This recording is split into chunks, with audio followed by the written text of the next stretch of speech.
Hello, कैसे हैं आप लोग। कुछ नाटक के जो लेटेस्ट अटैम्प्ट हुए हैं उन क्वेश्चन को डिस्कस कर लेते हैं जिससे कि आपको आइडिया लग सके।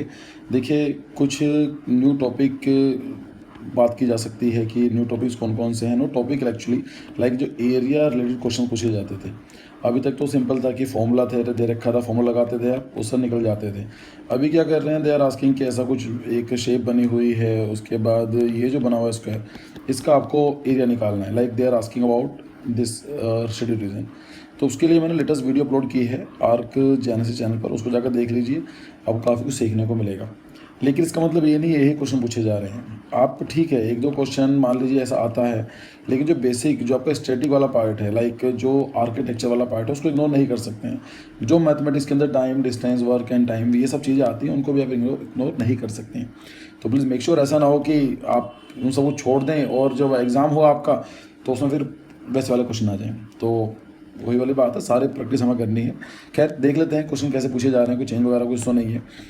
क्वेश्चन पूछा गया है कि व्हाट इज़ आर्किटेक्चर, क्या होता है आर्किटेक्चर। डिज़ाइनिंग को बिल्डिंग, ठीक है, बिल्डिंग डिज़ाइन करते हैं, बिल्कुल करते हैं।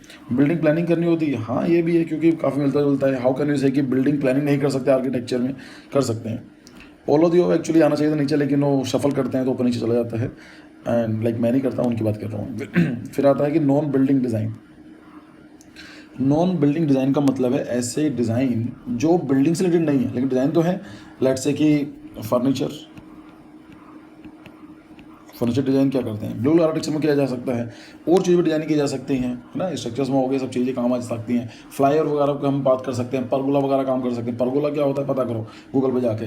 तो परगोला बिल्डिंग का पार्ट नहीं है लेकिन वो डिज़ाइनिंग में आता है आर्किटेक्चर में। तो उसका सही ऑप्शन क्या होता है, ऑल ऑफ द अबव। ज़्यादातर ऐसे क्वेश्चन के अंदर जहाँ पर सब्जेक्टिविटी होती है, ऑल ऑफ द अबव ज़्यादातर मोस्ट ऑफ द टाइम के सही होते हैं, ठीक है। फिर आता है Greenwich time zone related question. मतलब क्या था कि इस क्वेश्चन में पूछा गया था कि आपको दे दिया गया था कि ये देखो हमारी जो अर्थ है एक ग्रीनविच लाइन से पास होती है, प्राइम मेरिडियन बोलते हैं इसको। ऐसे ही एवरी कंट्री है हैविंग इट्स स्टैंडर्ड टाइम।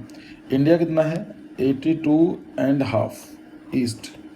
तो आपको देखना पड़ता है कि अगर कोई यहाँ पर ये टाइम हो रहा है तो इतना इंडिया में क्या होगा। Like they can give you the reference. तो अगर ये 0 है तो 15 है, 30 है, 15 डिग्री ईस्ट जाके मतलब होता है 1 आवर। 15 डिग्री का मतलब होता है 1 आवर।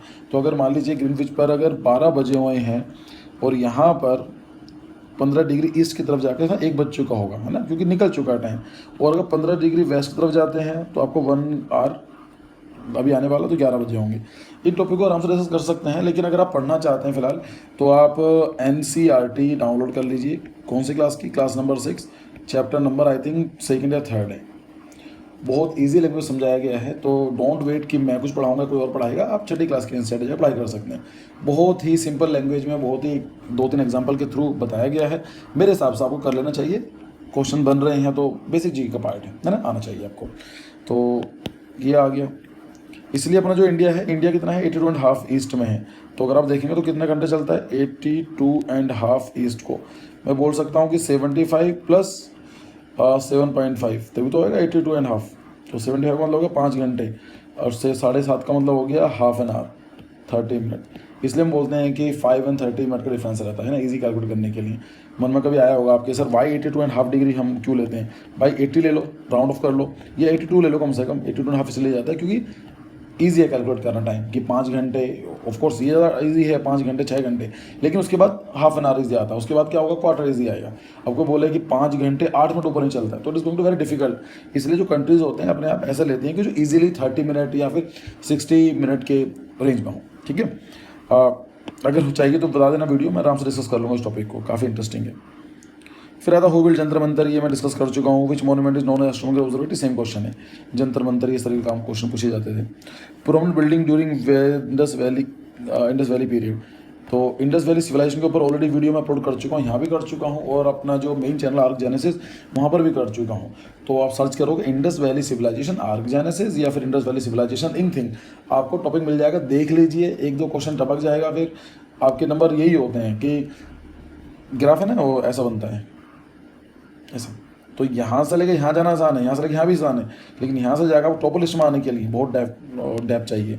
तो एक क्वेश्चन आ सकता है या नहीं आएगा, लेकिन पढ़ना वो पड़ेगा। पढ़ लीजिए, एग्जाम में वैसे भी काम हो ना हो, लेकिन जब कॉलेज में जाएंगे तो आपको ऐसा पढ़ना ही पड़ेगा। अहमदाबाद जो गुफा है underground guard gallery at Ahmedabad exhibit work of मतलब किन का है ये, तो ये BV दोशी जी और प्लस MF हुसैन का है। थोड़ा सा मेरे गले में दिक्कत है, काफ़ी ज़्यादा बोलना हो जाता है और मैं थोड़ा बाहर भी रहा हूँ, इसलिए थोड़ा प्रॉब्लम, शायद मेरी आवाज़ नहीं क्लियर नहीं आ रही होगी, बट ठीक है कोई बात नहीं, आप मैनेज कर लेंगे, पढ़ना ही तो है अपने को। ठीक है, तो ये यहाँ पर इनके जो फेमस प्रोजेक्ट्स हैं, संगत है, याद रख लीजिए कि इनके ऑफिस का नाम क्या है, संगत है। तो कुछ चीज़ें पता होनी चाहिए। Importance of universal design architecture, क्या मतलब होता है यूनिवर्सल डिज़ाइन? यूनिवर्सल का मतलब होता है कि सबके लिए सेम है। मतलब अगर मैं जाता हूँ, मैं भी उस बिल्डिंग को या उस आर्किटेक्चर को एक्सेस कर सकता हूँ, मेरा बेबी जाता है वो भी कर सकता है, और मेरे पेरेंट्स जाते हैं वो भी कर सकते हैं, मेरे ग्रैंड पेरेंट्स जो आते हैं, मतलब बहुत बड़े हैं, जो बूढ़े हो चुके हैं, या फिर मान लीजिए डिफरेंट एबल्ड हैं। तो ऐसा नहीं है कि जैसा मान लिया आज इंडिया के अंदर ये बड़ी प्रॉब्लम है, जो इतना जो पब्लिक इंफ्रास्ट्रक्चर है एक्चुअली वो डिफरेंट लेवल लोगों के लिए है ही नहीं। अब सोच कर देखो, हम बहुत लकी हैं कि हम लोग ठीक हैं, राइट, हम बस में जा सकते हैं, ट्रेन में जा सकते हैं, इतनी भीड़ होने के बाद भी लड़ाई वड़ाई करके हम लोग पहुँच सकते हैं। सोच कर देखो एक बार, एक सेकंड के लिए, कि जो अपाहिज हैं या फिर डिसेबल हैं, ये डिफरेंटली एबल्ड है, डिफरेंटली एबल्ड थोड़ा अच्छा वर्ड माना जाता है, तो वो लोग को कितनी प्रॉब्लम फेस करनी पड़ती होगी, आज हम लोग सोच भी नहीं सकते हैं ऐसा करने के लिए।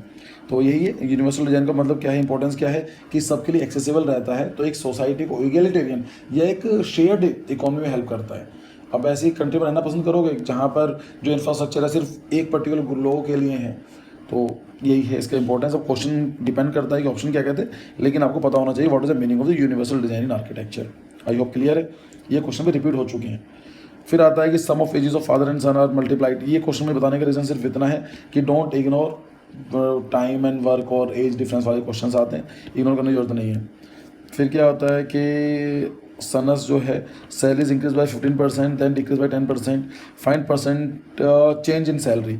बोल रहा है कि जो भाई साहब हैं ये, इनकी सैलरी थी कुछ, उनको 15% इंक्रीज कर दिया, ठीक है, कुछ बड़ा हो गया होगा, फिर क्या काम करा, 10% कम कर दी। आपको बताना है कि कितना इंक्रीज हुआ, डिक्रीज हुआ, कितना चेंज आया। ऐसा मान लेते हैं कि उनकी सैलरी क्या थी, 100 रुपये थी स्टार्टिंग में, तो आप कितनी होगी, 15% इंक्रीज, तो उसका 15% कितना होता है, 15 ही आएगा 100 रुपये का।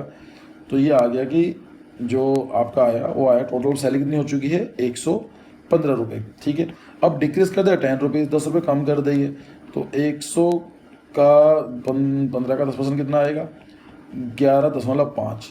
तो मतलब 115 में से आप 11.5 माइनस करेंगे, 5 आ जाएगा, 4 में से गया, यहाँ 5 था, 4 में से गया 3.5, मतलब 3.5 बढ़ गई है, तो अल्टीमेटली कितना हुआ, 100 से अब कितनी बची है इनकी, 3.5 और हो गया, तो 103.5। तो सिंपल सा मतलब क्या है, 3.5% इनकी इंक्रीज हो गई है। यही है, इसमें कोई फॉर्मूला लगाना नहीं था, बेसिक क्वेश्चन था। ठीक है, आगे देखते हैं हम लोग question. A waiter income consist of A salary and tip. एक वेटर है, उनकी कुछ सैलरी आती है, एक आती है उनकी जो सैलरी इनकम जो है, सैलरीज है, और उनको टिप मिलता है, right. During first week of his tip were 5/4 of his salary. 5/4 his salary, कुछ एक्चुअली पता है ऐसे क्वेश्चन में मानता नहीं हूँ, क्योंकि बच्चों को याद रहते हैं नहीं रहते हैं, फिर उसका चेंज तो नहीं करते हैं कि 4/5 या 5/4 कुछ कर सकते हैं। तो ये थोड़ा होना मुझे सही नहीं लग रहा है, क्योंकि ये हाफ, एक से ज़्यादा नहीं हो सकता ना। 5/4 कितना होता है, 1.25 होता है, तो ये नहीं होना चाहिए। 4/5 फिर भी चल सकता है, लेकिन क्वेश्चन है what fraction of the income come from his tip. तो बताओ तो रखा है टिप का इतना आता है, गलत है ये क्वेश्चन ना, मतलब मुझे हिसाब से पूरा क्वेश्चन नहीं है, और लेकिन क्वेश्चन बेसिक आते हैं, परसेंटेज उनके ऊपर आते हैं, तो याद कर लीजिएगा। What is minimalism. मिनिमलिज्म का मतलब क्या होता है, कम चीज़ों के ऊपर डिपेंड होना। कोई भी चीज़ अगर आप डिजाइनिंग कर रहे हो, सिर्फ आपने बहुत कम चीज़ें यूज़ की हैं, तो मिनिमलिज्म। फॉर एग्जांपल मैं जो इस वीडियो को रिकॉर्ड कर रहा हूँ, तो इसमें क्या है, सिर्फ मेरे पास एक टैबलेट है और मेरा स्टाइलस है, कोई कैमरा नहीं लगा हुआ है, माइक नहीं लगा हुआ है, कुछ वाईफाई भी नहीं है, मिनिमलिस्टिक चीज़ें। सिंपल एग्जांपल ऐसा देखते हैं कि आपने अपना मुझे बैग दिखाया, और बैग के अंदर देख रहा हूँ सिर्फ एक पेन है, एक नोटबुक है और 2-3 बुक्स हैं, बस इतना। मैंने पढ़ाई हो जाएगी आपकी इतने में, आपने बोला हाँ सब कर लेता हूँ manage. So it is example of the minimalism, है ना, ये समझाने के लिए। और समझ सकते हैं कि मान लीजिए आपके पास कवर्ड में सिर्फ 3 टी शर्ट्स हैं और 2 शॉर्ट्स हैं, और आपका काम इतना ही है, तो आप कहते हैं कि I can manage all this thing, तो it is an example of the minimalism. Architecture के अंदर भी कम एलिमेंट को यूज़ करना बोला जाता है मिनिमलिज्म का, ठीक है। तो ऑप्शन रहे होंगे, अब उसके ऊपर है, लेकिन आना चाहिए। लूनर इक्लिप्स क्या होते हैं, सोलर इक्लिप्स क्या होते हैं, तो ये सबका सब जो मूवमेंट होता है, अर्थ यहाँ पर है, सन भाई साहब यहाँ पर है, और मून यहाँ पर है, इसी के ऊपर फर्क पड़ जाता है। अगर मून यहाँ पहुँच जाएगा, अर्थ की शेडो पड़ेगी यहाँ पर, तो मून एक्लिप्स हो जाएगा। और अगर मान लीजिए मून यहाँ पर आ जाएगा तो सन क्या होगा, दिखाई नहीं देगा, तो उसको बोलेंगे सोलर इक्लिप्स। ठीक है, लूनर इक्लिप्स और सोलर इक्लिप्स, सिंपल है। अलग अलग तरीके आते हैं, लेकिन ठीक है, बेसिक चीज़ें। ये भी क्लास 6 की एनसीईआरटी का है। तो अगर आपको जीके लग रहा है ये कहाँ से करें, तो 6ठी क्लास की एनसीईआरटी ज्योग्राफी डाउनलोड कर सकते हैं। स्फिंक्स क्या आता है, ये क्वेश्चन कई बार ये जेई का बहुत फेवरेट क्वेश्चन हुआ करता था मेरे टाइम में, और भी क्वेश्चन रिपीट हुए हैं पिछले 2-3 साल में, ये क्वेश्चन आ चुका है। ये क्या होगा, जो पिरामिड ऑफ गीज़ा है आपने देखे होंगे, जो गीज़ा का पिरामिड है, तो यहाँ पर क्या लाइन की शेप का बनाया जाता है, फेस है मैन का, और जो बॉडी है वो लाइन की है, मैं बना नहीं पा रहा हूँ, ऐसा कुछ है उसका, तो इसको बोलते हैं स्फिंक्स। ये माना जाता है कि स्फिंक्स जो है प्रोटेक्ट करता है पिरामिड्स को। तो बेसिक अगेन ट्रेडिशनल जीके पूछी जा रही है, कोई डिफिकल्ट तो नहीं बोलेंगे जितना बच्चों ने बना रखा है कि बहुत डिफिकल्ट क्वेश्चन आ रहे हैं। चलिए, पिंक सिटी क्या है, जयपुर को बोला जाता है, तो निक नेम के ऊपर भी वीडियो अवेलेबल है, देख लीजिएगा आर्किटेक्चर चैनल पर। फसाड का मतलब क्या होता है, फसाड का मतलब होता है कि किसी बिल्डिंग का फेस या कोई सरफेस, मतलब क्या है कि इस चीज़ के लिए अगर मान लीजिए इसका डिज़ाइन बना रखा है और उसका मेरा फोकस है, so when I am actually focusing on some building face, तो बोलेंगे फसाड। ठीक है, अब क्वेश्चन आ सकता है एलिवेशन में क्या डिफरेंस है। एलिवेशन क्या होती है, आर्टिफिशियल ड्राइंग में काउंट होती है। फसाड के अंदर डायमेंशन मैटर नहीं करती हैं, आपका फोकस रहता है आर्टिफिशियल दिखाना। लेकिन जब हम लोग एलिवेशन बनाते हैं तो उसके अंदर पर्सपेक्टिव काउंट नहीं होगा, पर्सपेक्टिव का जो इफेक्ट है उसको हम लोग खत्म कर देते हैं, डायमेंशन के हिसाब से बनाते हैं। बहुत ही एक समझ लीजिए प्रोफेशनल ड्राइंग होती है। फसाड का मतलब सिंपल दिखाने के लिए कि देखने में कैसा लग रहा है, सिंपल। एलिफेंटा केव्स कहाँ पर मिलेंगी आपको देखने के लिए, मुंबई में देखने को मिलेंगी। कुछ साल पहले न्यूज़ में था, इंडिया का सबसे बड़ा रोपवे बनाया जा रहा था, क्योंकि ये I think 8 to 10 kilometre distance पर है। और अब तो खैर चल गया होगा, बहुत पुराना करंट अफेयर है, आई थिंक 4-5 साल पुराना करंट अफेयर है। तो उससे पहले क्या था कि लोग फेरी लेकर जाया करते थे, छोटी शिप हुआ करती थी, बोट से जाया करते थे। इस पूरे प्रोसेस में 1 घंटा लगता था, अब थोड़ा जल्दी हो जाता होगा। जो लोग मुंबई से बिलोंग करते हैं, गए हैं, मुझे बताना जरूर कि रोपवे चल गया या नहीं चला है अभी, मैं जानना चाहूँगा। कैलासनाथ टेम्पल को बताने की जरूरत नहीं है, कितनी बार बताऊँगा उतनी बार ही कम है, हर बार क्वेश्चन पूछे जाते हैं कैलासनाथ टेम्पल के ऊपर। और क्वेश्चन डिस्कस कर लेते हैं। कोणार्क सन टेम्पल, ये क्वेश्चन भी है। कांचीपुरम टेम्पल, ये भी। अंकोर वाट, ये सब भी इंपॉर्टेंट थे, ये मैं डिस्कस कर चुका हूँ। अंकोर वाट को तो 8th wonder of the world, ठीक है। चलिए, तो बाकी क्वेश्चन में कंपैरिजन कर रहा हूँ, तो धीमे धीमे और वीडियो बनाने वाला हूँ। कुछ सीखने को मिला होगा तो लाइक कर दीजिएगा। So thank you for your time, see you in the next video. बाकी जो आर्क चैनल पर वीडियोस आ रही हैं, वहाँ पर फ्रिक्वेंटली वीडियो मैं नहीं लेकर आता हूँ। वहाँ पर मेरा टारगेट होता है कि वीक में 1 वीडियो जाए तो मेरे लिए काफ़ी है, I am satisfied with it. मैं जानता हूँ कि इतना पूरा नहीं है, लेकिन क्या करें, तो मेरा टारगेट सिर्फ इतना रहता है कि महीने में 4-5 वीडियो आ गई तो मेरा काम हो गया, जो मेरा लगता है कि मेरी जो कॉन्ट्रीब्यूशन होना चाहिए जस्टिफाइड है। लेकिन वो वीडियो बनाई जाती है, मैं डिटेल में वीडियो बनाता हूँ, ऐसा नहीं है कि 10 मिनट की वीडियो बना दी।